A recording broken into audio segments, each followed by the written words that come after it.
Zelensky begs Trump for abduction of Putin aid. Chechen warlord haunts Zelensky? Ukraine's bizarre demand? Zelensky risks Putin and Trump anger with fresh abduction demand?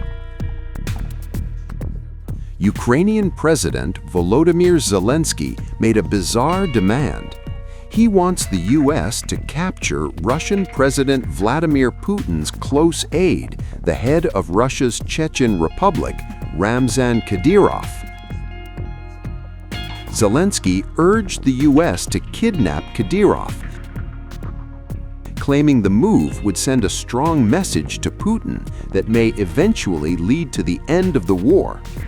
Zelensky suggested that the kidnapping of the Chechen warlord would supposedly speed up the negotiation process. The Ukrainian leader told reporters that Washington has the tools to apply pressure on Moscow that could send a powerful message to Putin. He added that the U.S. did it quickly with Maduro. Well, let them carry out some kind of operation with Kadyrov. He also suggested that such a tactic could influence the course of the war. The Chechen leader was quick to shoot back.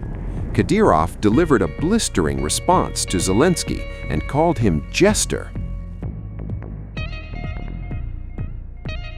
Kadyrov, Putin's staunch ally and one of Moscow's most feared commanders, ridiculed the idea, accusing Zelensky of cowardice and insulting Ukraine's own negotiating credibility.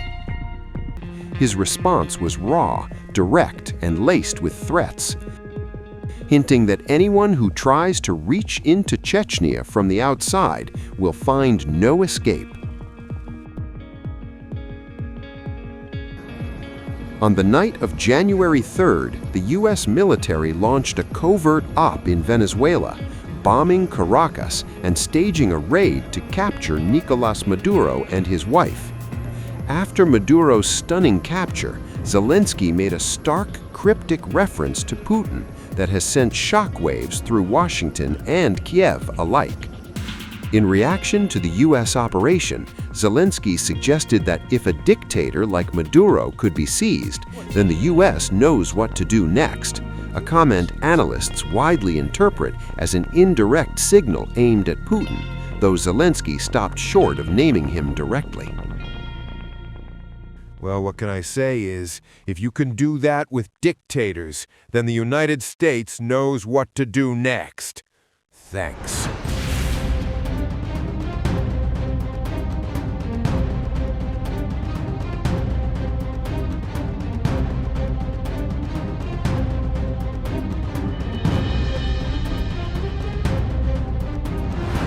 We had many meetings in Europe and the United States.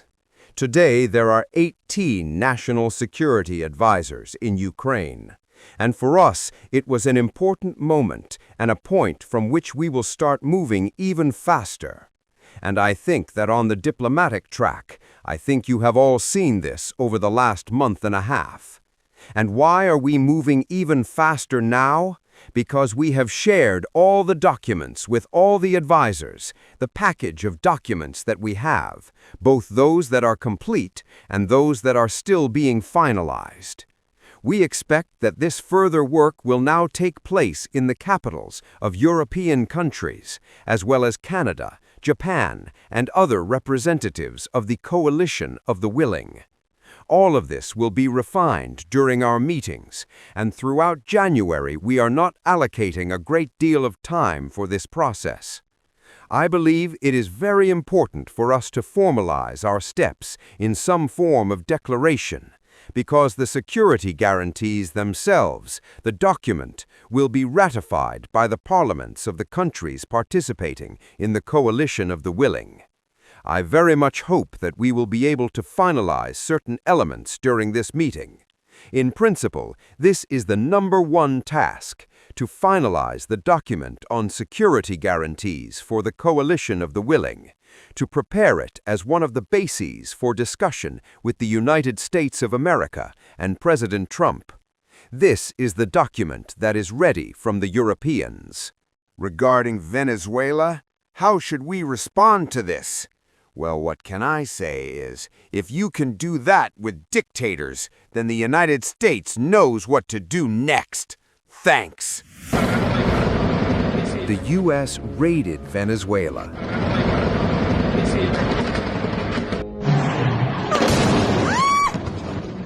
Daring mission inside Caracas.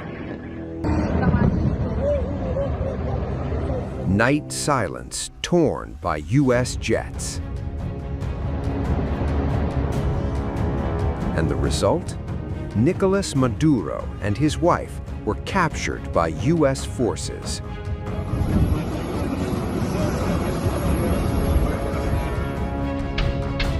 With that one, the most complex U.S. military operations in recent memories came to an end, sending huge shockwaves across the world.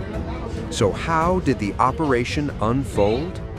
General Dan Kane break it down.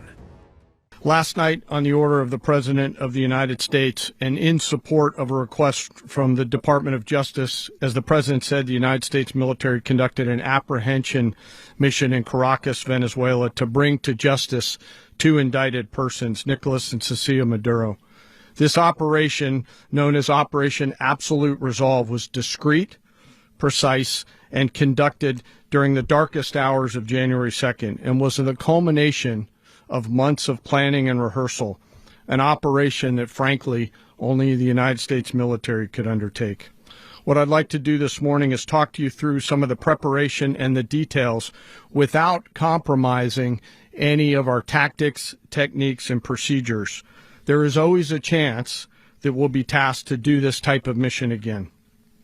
Our interagency work began months ago and built on decades of experience of integrating complex air, ground, space, and maritime operations.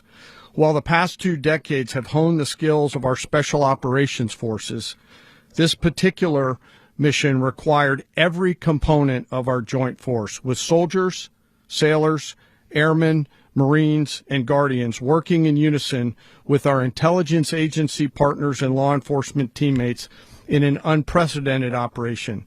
We leveraged our unmatched intelligence capabilities and our years of experience in hunting terrorists, and we could not have done this mission without the incredible work by various intelligence agencies, including the CIA, NSA, and NGA.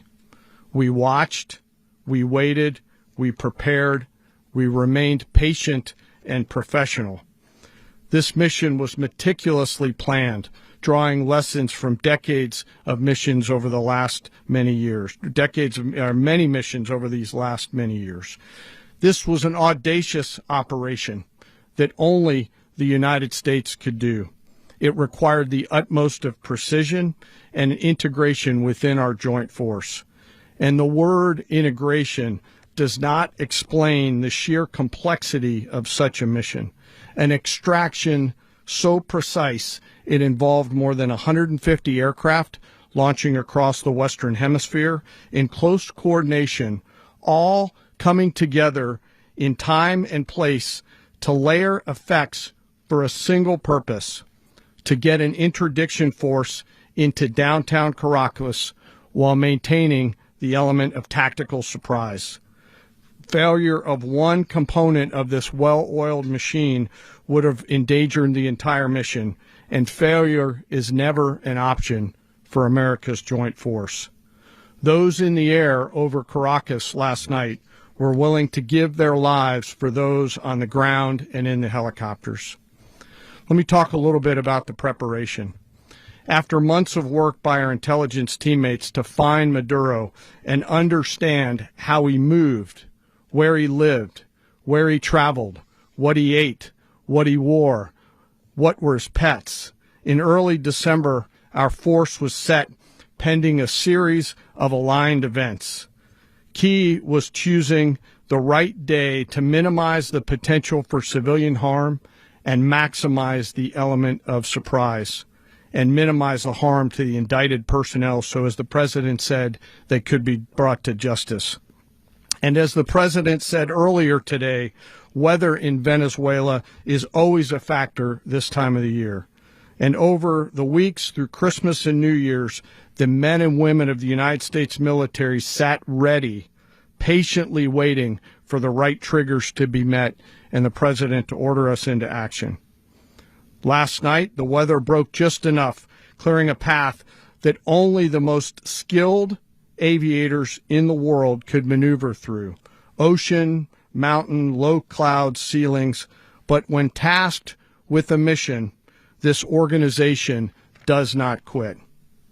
At 10:46 p.m. Eastern Time last night, the president ordered the United States military to move forward with this mission.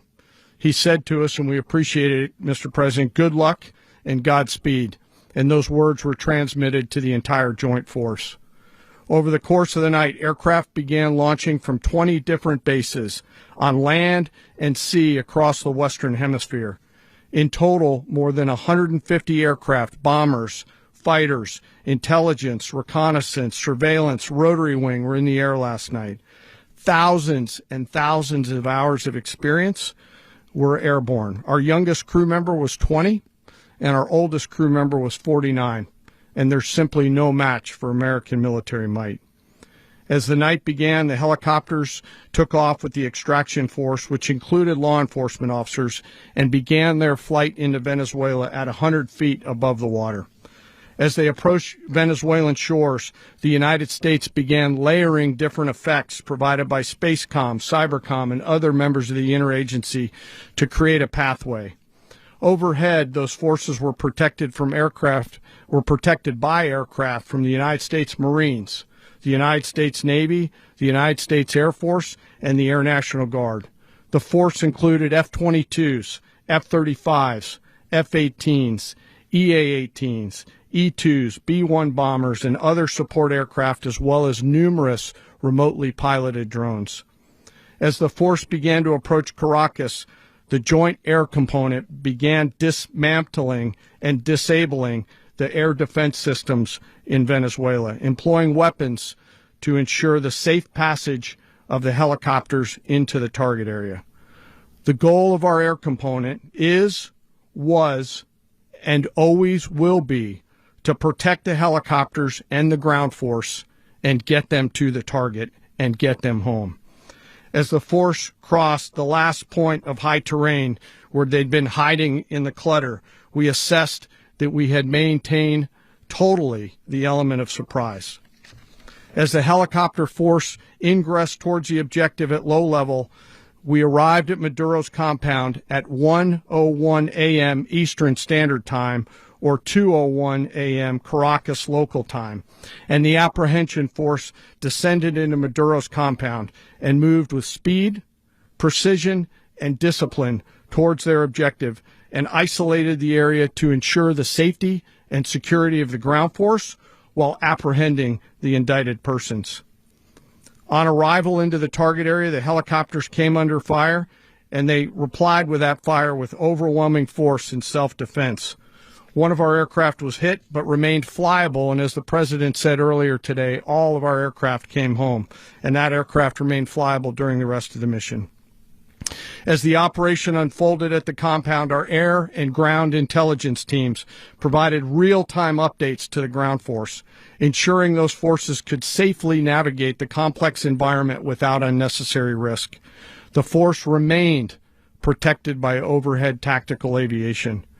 Maduro and his wife, both indicted, gave up and were taken into custody by the Department of Justice, assisted by our incredible U.S. military with professionalism and precision, with no loss of U.S. life.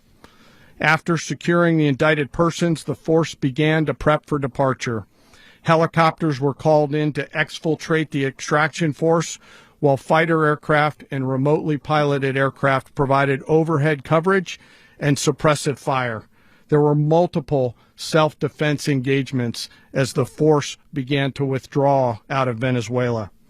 The force successfully exfiltrated and returned to their afloat launch bases, and the force was over the water at 3:29 a.m. Eastern Standard Time with indicted persons on board. and both Maduro and his wife were embarked aboard the USS Uwajima.